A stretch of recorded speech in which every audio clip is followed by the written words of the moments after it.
आज मैं एक्सप्लेन करने वाला हूँ smoking behind the supermarket with you का एपिसोड नंबर 8। एपिसोड के स्टार्टिंग में हम लोग देखते हैं यामाडा को, जो कि अपने मैनेजर से कह रही होती है कि मेरा जो बचा हुआ काम है वो मैंने निपटा दिया है। तो मैनेजर उससे कहती है कि ठीक है यामाडा, अब तुम अपने घर जा सकती हो। और जब यामाडा अपने कपड़े चेंज कर रही होती है घर जाने के लिए, तो वो जब अपनी जेब चेक करती है तो वो देखती है कि जो ससाकी ने उसको गिफ्ट दिया था सिगरेट बुझाने के लिए एस्ट्रे, वो तो है ही नहीं उसकी जेब में। और यामाडा उसको हर जगह ढूंढने लग जाती है और वो सुपरमार्केट के पीछे भी आ जाती है उसको ढूंढने के लिए। और हम लोग देखते हैं कि वहाँ पे मैनेजर भी बैठी हुई होती है और वो उससे कहती है कि तुम यहाँ पे क्या कर रही हो। तो यामाडा कहती है क्या तुमने मेरी वो एस्ट्रे देखी है क्या, जो कि नीले कलर की है और वो गोल है और उसपे एक कुत्ता और एक हड्डी का सिंबल बना हुआ है। तो मैनेजर उससे कहती है क्या ये वही एस्ट्रे जो तुम्हें ससाकी ने गिफ्ट करी थी, और क्या वो तुम्हें चीज इतनी पसंद है? और मैंने कभी भी तुम्हें कोई भी चीज को इतना पसंद करते हो तो कभी भी नहीं देखा, और मैंने उस चीज को कहीं पर भी नहीं देखा है। तो यामाडा अपनी जेब से सिगरेट का डब्बा निकाल लेती है। तो मैनेजर उसकी मजे लेने के लिए कहती है क्या यामाडा अब तुम अपने बिना एस्ट्रे के स्मोकिंग करोगी? और यामाडा थोड़ी सी चिढ़ जाती है इस चीज को देख के। मैनेजर मन में सोच रही होती है कि यार मुझे तो बहुत मजा आ रहा है इसके मजे लेने में। और फिर यामाडा वहाँ से जाने लग जाती है। तो मैनेजर उससे कहती है क्या यामाडा तुमने वहाँ पे चेक किया जहाँ पे हमने रिसाइकलिंग के लिए बॉक्सेस रखे हुए हैं, क्योंकि तुमने ही वहाँ पर आज बॉक्सेस रखे हैं। और ऐसा भी हो सकता है कि तुमने गलती से अपना जो एस्ट्रे वहाँ पर गिरा दिया हो। और ये सुन के तो यामाडा वहाँ से फट से निकल भी जाती है। और फिर हम लोग देखते हैं अपने ससाकी को, जो कि ऑफिस से काम खत्म करके अपने सुपरमार्केट के अंदर जा रहा होता है। और वो हमें बताता है कि वो एक प्रोजेक्ट पे काम कर रहा था जो कि बहुत मुश्किल था और अब वो फाइनली खत्म हो चुका है। और वो चाहता है कि वो आज यामाडा को देखे काउंटर पर। और वो जब सुपरमार्केट के अंदर घुसता है तो वो देखता है कि यामाडा उसको वहीं पे ही मिल जाती है बाहर, जो कि वो रिसाइकलिंग के जो बॉक्स रखे थे उसने वो चेक कर रही होती है, जिसके बारे में उसे मैनेजर ने बताया था। और ससाकी उसके पीछे खड़ा हुआ होता है, जिससे कि यामाडा को मालूम नहीं होता है कि ससाकी उसके पीछे खड़ा हुआ है। और ससाकी सोच रहा होता है कि मैं यामाडा को हेलो बोलूं कि नहीं बोलूं। और वो सोचता है कि मैं यामाडा को हेलो बोल के परेशान तो नहीं करूँ यार, क्योंकि वो कुछ काम कर रही है। और फिर वो ये भी सोचता है कि यामाडा भी तो उसे हर बार हेलो बोलती है और वो ऐसे ही निकल जाएगा बिना हेलो बोले, तो यामाडा उसके बारे में क्या सोचेगी। और फिर ससाकी थोड़ी सी हिम्मत जुटाता है और फिर तैयार हो जाता है हेलो बोलने के लिए। और फिर हम लोग देखते हैं कि जब यामाडा रिसाइकलिंग के बॉक्स के नीचे जब अपना हाथ डालती है और उसके हाथ में कोई सी चीज टच होती है और उसको लगता है कि ये एस्ट्रे ही है, और जैसे ही वो उस चीज को बाहर निकालती है वैसे ही ससाकी पीछे से उसे हेलो बोल देता है। और जैसा कि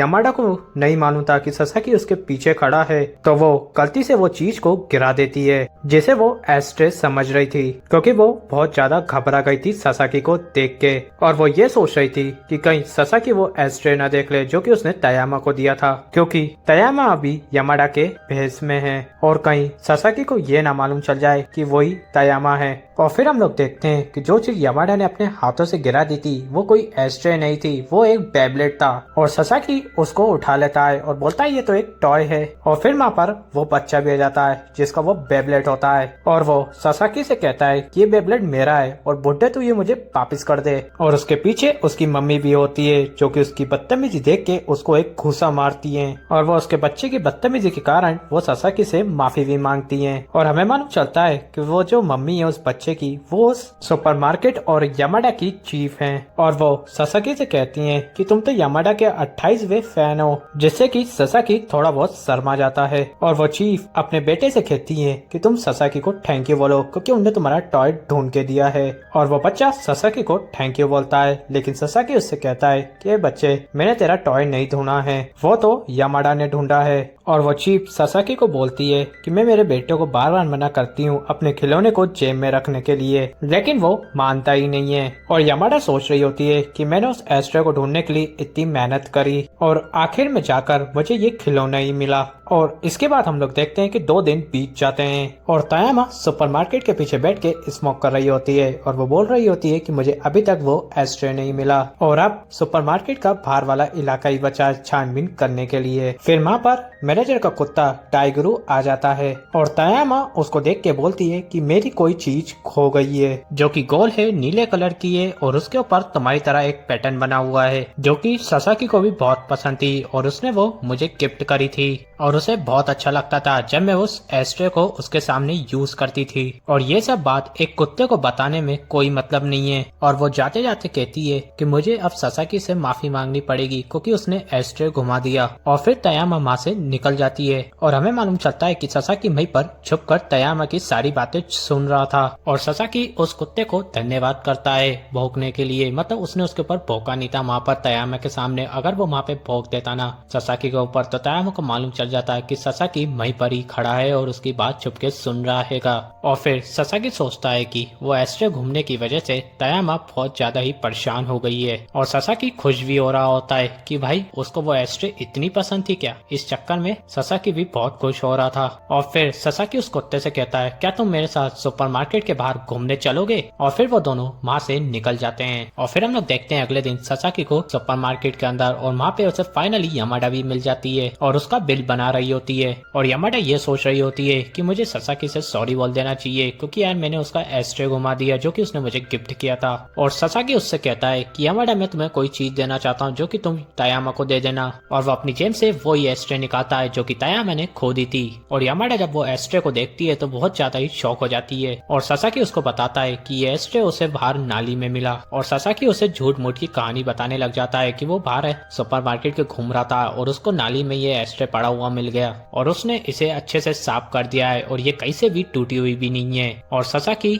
यामाडा से कहता है कि मैं तुम्हें परेशान करने के लिए तुमसे मैं माफी मांगता हूँ। और वह यामाडा से कहता है क्या तुम ये तयामा को दे दोगी। और वह जब यामाडा ससाकी से वह एस्ट्रे ले रही होती है तो वो ससाकी का हाथी पकड़ लेती है जिससे कि ससाकी और भी ज्यादा शर्मा जाता है। और यामाडा उससे सॉरी बोलती है और बोलती है कि मैं भी इसको बहुत ढूंढ रही थी बहुत दिनों से और जब मैंने इसको देखा तो मैं बहुत ज्यादा खुश हो गई और खुशी खुशी में मैंने तुम्हारा हाथ पकड़ लिया। और यामाडा कहती है कि मैं इसे जरूर तयामा को दूंगी। और ससाकी वहाँ से निकल जाता है। और जब ससाकी वहाँ से जा रहा था तो यामाडा देख लेती है कि जो ससाकी का कोट है वो बहुत ज्यादा ही गंदा हो रहा है। और यामाडा ये सोचती है कि अगर तुम्हें ये एस्ट्रे गलती से मिला होता तो तुम्हारा ये कोट इतना गंदा कैसे हो रहा है। और फिर यामाडा तयामा की आवाज में बोलती है थैंक यू, वो भी धीरे से, और बोलती है कि छुप के बात सुनने वाले ससाकी। फिर हम लोग देखते हैं मैनेजर और चीफ को जो कि एक साथ बैठे हुए होते हैं। और मैनेजर उस कुत्ते को देख के बोलती है कि तुम इतने गंदे कैसे हो गए। तो चीफ मजाक मजाक में बोलती है कि मुझे लगता है कि ये कुत्ता लड़कियों के पीछे भाग रहा होगा।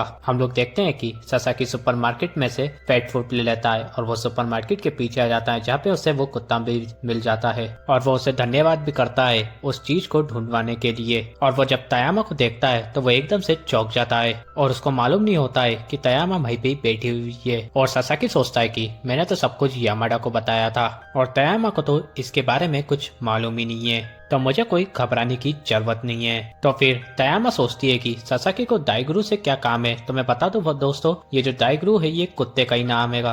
और तयामा को मालूम चल जाता है कि जो एस्ट्रे मेरा घुमा था उसको ढूंढवाने में दाइगुरु ने उसकी मदद करी थी, मतलब ससाकी की मदद करी थी वो दाइगुरु ने। और ससाकी तयामा से कहता है कि मुझे लगा था कि आज मुझे इस सुपरमार्केट से दाइगुरु के लिए कुछ पेट फूड लेना चाहिए। और फिर ससाकी वो जो पेट फूड था वो दाइगुरु को दे देता है। तो तयामा कहती है कि दाइगुरु तुम्हारे बीच में कुछ हुआ है क्या। तो ये सुन के तो ससाकी और दाइगुरु दोनों घबरा जाते हैं। तो ससाकी कहता है कि नहीं ऐसी कोई बात नहीं है, मेरे साथ एक ऑफिस में एक बंदा काम करता है जो कि मेरे से कहता है कि मेरे अंदर कुछ कुत्ते वाली खूबी है और मुझे लगा कि दाइगुरु और मेरे अंदर कुछ तो सेम बात है, इसलिए मैंने ये उसे पेट फूड दिलाया। तो फिर तयामा ससाकी के सर पे हाथ फेरने लग जाती है कुत्ते की तरह और उससे कहती है कि धन्यवाद मेरा एस्ट्रे ढूंढने के लिए, भले ही वो तुम्हें गलती से मिली हो। तो ससाकी तयामा से कहता है कि तुमने मेरे सर पे हाथ क्यों फेरा। तो तयामा कहती है कि मैंने तुम्हें दाइगुरु की तरह समझा। तो तयामा की ये बात सुन के ससाकी चौंक जाता है। और फिर हम लोग देखते हैं अगले दिन बारिश हो रही होती है और ससाकी सुपरमार्केट के बाहर खड़ा हुआ होता है और वो देखता है कि आज जो सुपरमार्केट है बारिश की वजह से बंद हैगा। और फिर वहाँ पे तयामा आ जाती है और उसको अपने साथ स्मोक करने के लिए कहती है और ससाकी को ये सुन के बहुत अच्छा लगता है। और तयामा ससाकी को अपना सर पोंछने के लिए, अपना शरीर पोंछने के लिए एक टॉवल भी दे देती है जिसके लिए ससाकी उसको धन्यवाद भी करता है। और फिर तयामा ससाकी से कहती है कि तुम बिखरे बाल में भी बहुत अच्छे लगते हो। और ससाकी कहता है कि आजकल के लोगों को ये फालतू की चीजें पता नहीं क्यों पसंद रहती है। और जब ससाकी सिगरेट पीने के लिए डब्बा निकालता है तो वो पूरा भीग चुका होता है और ससाकी ये देख के बहुत ज्यादा नाराज हो जाता है। और आज के समय तो ये डब्बा बहुत महंगा महंगा हो गया है और मेरा तो डब्बा ये भीग चुका है। और फिर तायामा अपने सिगरेट के डब्बे में से एक सिगरेट उसको दे देती है और सासाकी उसको थैंक यू बोलता है। और फिर हम लोग देखते हैं कि उन दोनों के बीच में थोड़ी देर के लिए सब कुछ शांत हो जाता है और तायामा उससे कहती है कि क्या हुआ, और सासाकी कहता है कि बारिश के कारण हम दोनों आमने सामने बैठे हैं जिसकी वजह से मैं नर्वस हो गया हूँ और मुझे क्या बात करनी है ये मुझे समझ ही नहीं आ रहा। तो तायामा उससे कहती है क्यों अपन कोई सी टॉपिक पर बात करें और स्मोकिंग टॉपिक कैसा रहेगा। तो सासाकी उसे बताता है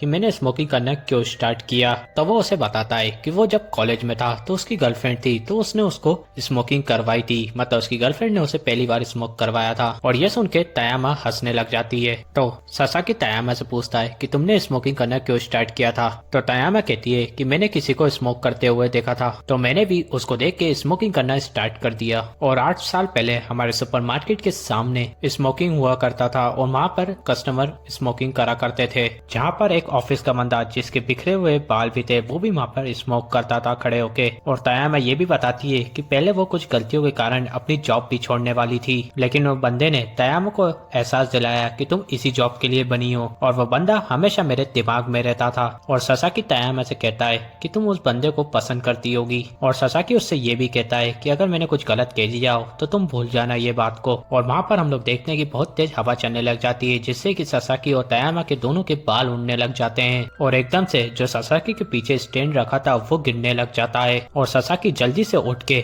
उस स्टैंड को गिरने से रोक लेता है। और तायामा भी उस स्टैंड को रोकने के लिए खड़ी होती है और वो भी उस स्टैंड को रोक रही होती है, लेकिन सासाकी गलती से तायामा के हाथ पे हाथ रख देता है और इससे सासाकी शर्मिंदा हो जाता है और तायामा से माफी मांगने लग जाता है। और तायामा उससे कहती है कि कोई दिक्कत नहीं, और सासाकी घबरा जाता है और वहाँ से जल्दी से निकल जाता है। फिर हम लोग सासाकी को घर पे देखते हैं जहाँ पे वो सोच रहा होता है कि उसने आज तायामा से बहुत फालतू की बात करी और वो उसी ऑफिस वाले बंदे के बारे में सोच रहा होता है जिसके बारे में तायामा ने बात करी थी। और फिर हम तायामा को उसके घर पर देखते हैं और वो सासाकी के बारे में सोच रही होती है। और अच्छा है कि मैंने सासाकी को उसके बारे में नहीं बताया, वो ऑफिस वाला बंदा उसे सासाकी की तरह लगता है। और ये एपिसोड यहीं भी एंड हो जाता है।